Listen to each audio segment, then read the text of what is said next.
Hey friends, welcome to Gardening with Creekside. Today we are going to add some more trees and shrubs to the berm planting. So stinking excited. It is a gorgeous, crisp November morning here at the nursery, and I am going to be adding 2 new trees and then a camellia to this fantastic section that we have done. And remember, we have put in this massive berm flower bed to separate our personal gardens, the house, from the nursery. We had that great, fantastic split rail fence going down the middle. And if you remember, just a few days ago, we planted a bunch of 15-gallon trees in this space.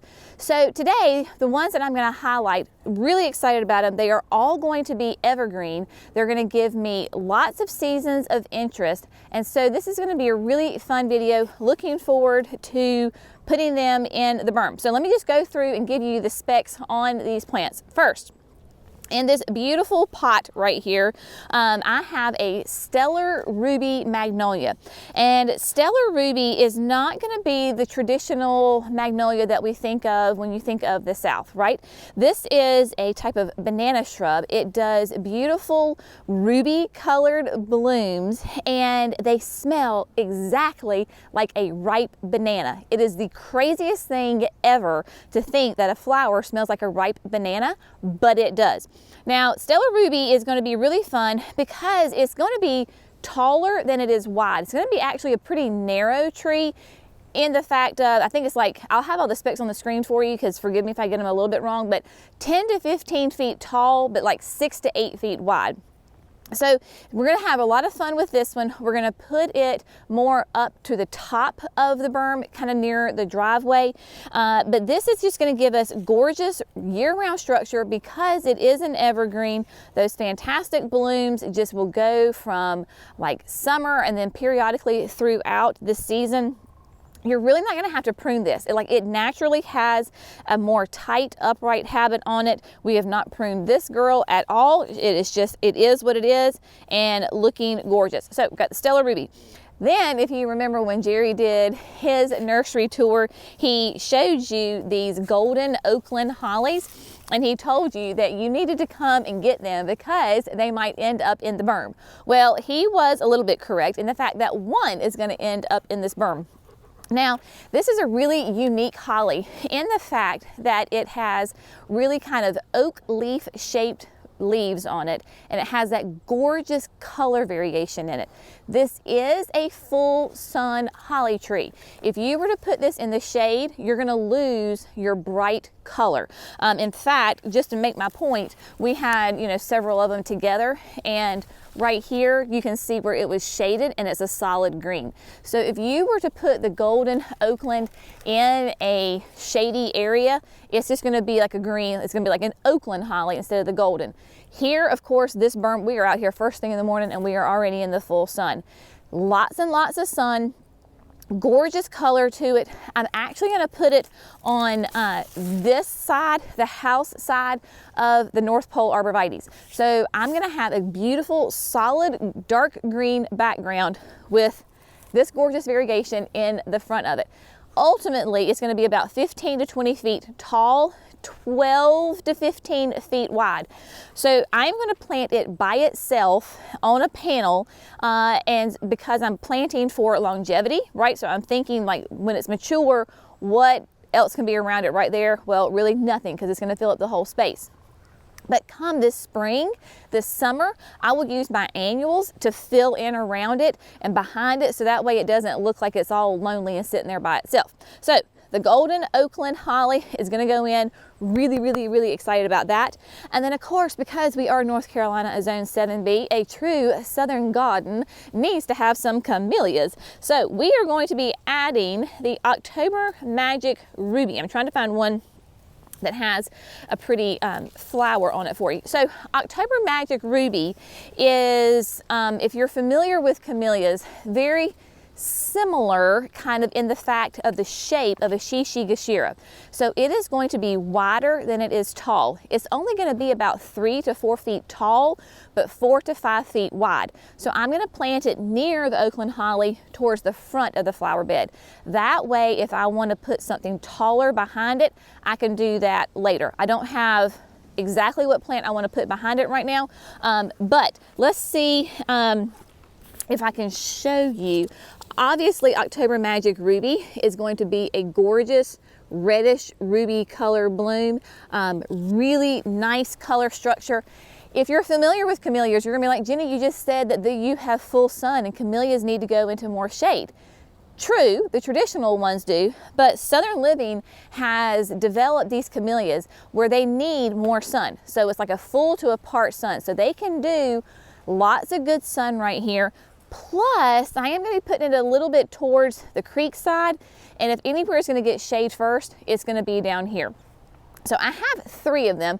Not sure on the exact placement of those, but we'll figure it out as we go along. So I am going to get Stella Ruby, Golden Oakland, October Magic Ruby in the ground. I will also say, obviously, going back to this camellia, it is a sasanqua. Sasanquas have a little bit of the smaller flower leaves on them, and they're the first to bloom. So sasanqua blooms from fall into early winter. That is why this sweet thing is blooming right now. So I'm just going to get everything set up, try to figure out exact placement on it, and then we'll get to planting.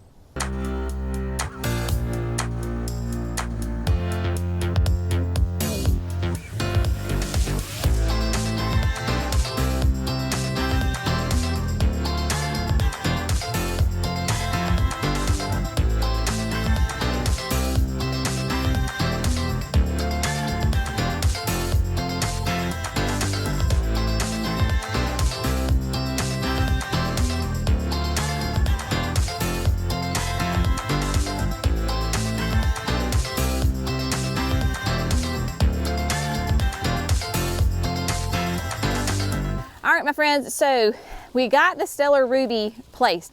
It took a little finagling because I had to figure out exactly where I wanted it. I knew I needed it in this area. We ended up going ahead and putting it exactly halfway between the red sunset maple and the Yoshino cherry tree. So this is it's either a 7 or a 10 gallon plant. We're not really sure. And I have my auger bit here that will do for 3 gallons. The soil here, of course, is very loose and loamy since it's all new soil coming in. So I'm going to aug my hole. I've got my biotone. We're going to get this in the ground and then move on to the next ones.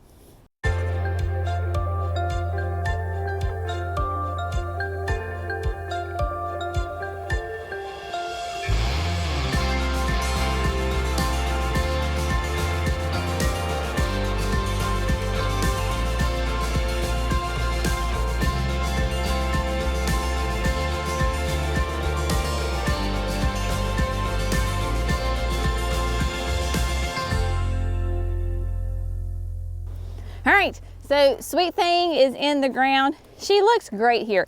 Now, Stella Ruby is a tree. Right now, probably looks more like a shrub, but remember, it will be a tree. So when you're starting out with a tree that's in a smaller container, and then it's gonna have like a main trunk, you're gonna have to do a little maintenance on it. So what I will do is as it grows and there is vegetation down here at the bottom, there's leaves, I will just simply either like get my pruners and clip it off. So as she grows, I will train it up a little bit to have more that you can see a little bit of the trunk, and then of course the canopy up at the top. But she is in, she's gonna be nice and happy. We are not going to be watering today because, one, it is November, cooler temperatures, nice and cool, the plants are not under stress. The plant itself was well watered before I put it in the ground. We had 2 days of rain this past weekend, so the ground is nice and moist already. And then in 2 more days, we're supposed to expect a whole day of like big rain. There's like a tropical storm coming through. She's just fine. I don't need to saturate her and drown her in water. Will be great. Obviously, we do have irrigation in this bed, so once we hook that up, I will make sure to put her on a dripper. Now, we're gonna go head back down the berm and get the holly and the 3 camellias planted. All right, my friends, so now we are ready to get the camellias and the holly in the ground. You will see where I have them is where they're gonna go. And I can hear you right now. You're like, Jenny, oh my gosh, you're planting that holly tree on the very edge of the flower bed. What in the world, woman? Well, okay, I'm planting for longevity, and a holly tree, as far as the growth rate on it, it's not like a super fast, like it is a tree after all. It is not gonna reach its mature size in like a year. It's gonna take some time.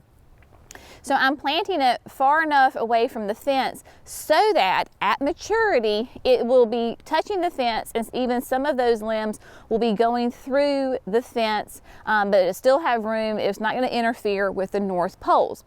We can easily bring the flower bed out. You know, as the tree is growing, we can extend that flower bed out. That is why we put the berm where we did, and we have all this great empty space in front of us. So I can extend that.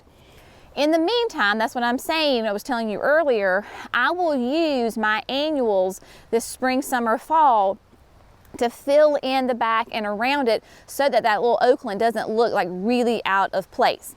Same thing with these camellias. These October Magics, they are evenly spaced 4.5 of my feet apart.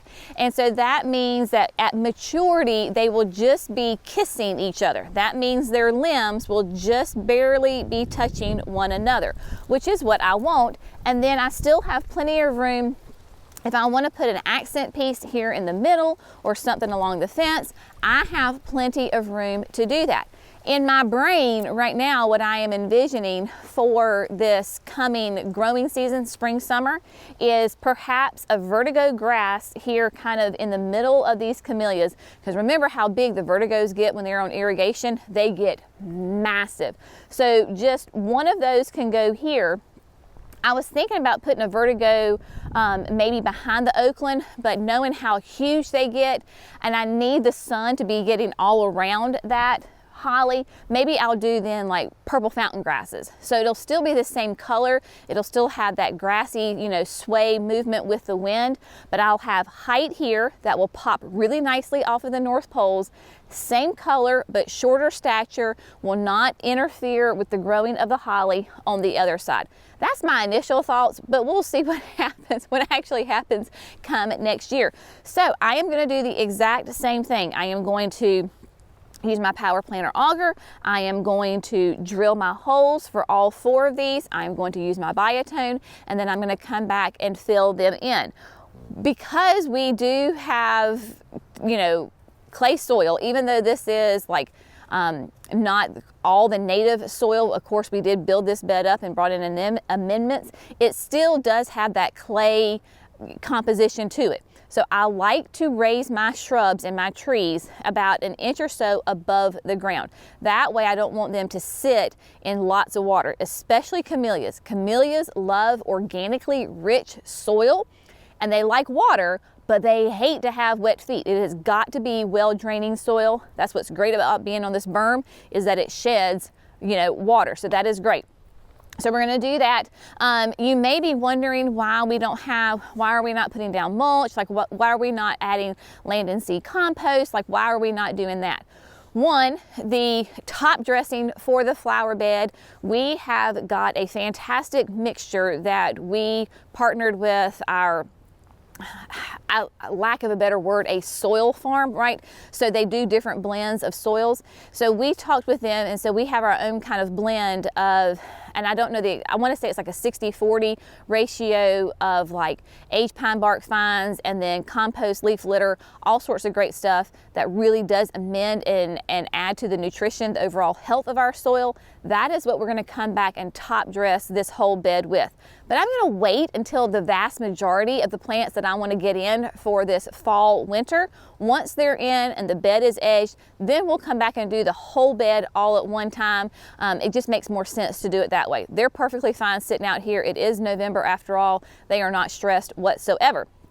We're not using land and sea or a compost like at a bagged compost that we're adding in here, because remember, we've already did the bulk amendment. Jerry brought in truckloads of using our landscape truck. We have that in bulk, so he added that. You'll see there's different areas of black. That is just the compost.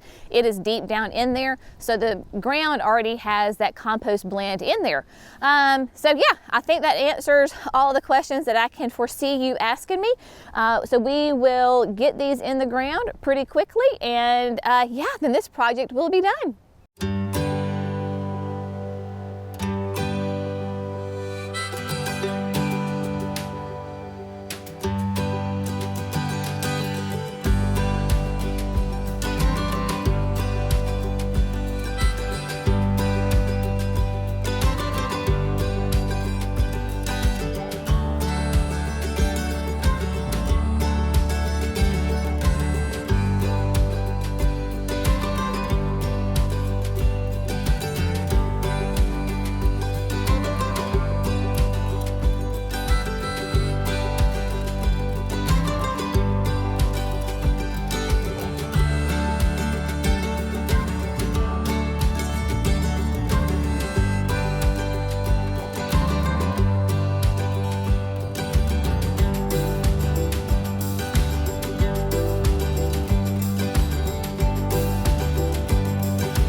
right, my friends, so the project for this morning is complete. Man, I love it. Every time we put plants in here or we move the next step and something else gets done on this project, it just makes me happy. I do have lots more plants we're going to put in here, but for today, adding that golden Oakland holly makes me really excited. I can just envision it in my brain when it's full and it's mature and it's beautiful with that gorgeous variegated foliage. It is going to be stunning. And then those camellias, I'm sorry, I am a born and bred Southern girl, and I do love camellias. It is that time of year here in the South where those sasanquas have started to bloom, just like those October magic rubies. And man, it just is such a nice, refreshing sight to see these gorgeous blooms in November, right? The rest of the garden is going to sleep, and these camellias are just starting to wake up and be very, very happy. It's going to be fantastic, gorgeous, beautiful dark green glossy foliage here in the flower bed. Stunning. And then of course our Stellar Ruby. Stellar Ruby is going to be a really fun plant for me. I have never grown, like in my landscape, a banana shrub. So this is going to be really fun. It has bloomed. I have smelled it with my own little sniffer before, and it does really smell like those ripe bananas. That is going to be fun to have it up closer to the driveway, so that way, you know, when we're walking, either we're walking Brenna or we're going to go get the mail or whatever, we're driving by and we'll get that little fragrance of some ripe bananas. It is going to be really fun. And then of course with that, just that evergreen foliage, bring lots of good, beautiful structure to the garden, to the space. with those beautiful ruby blooms.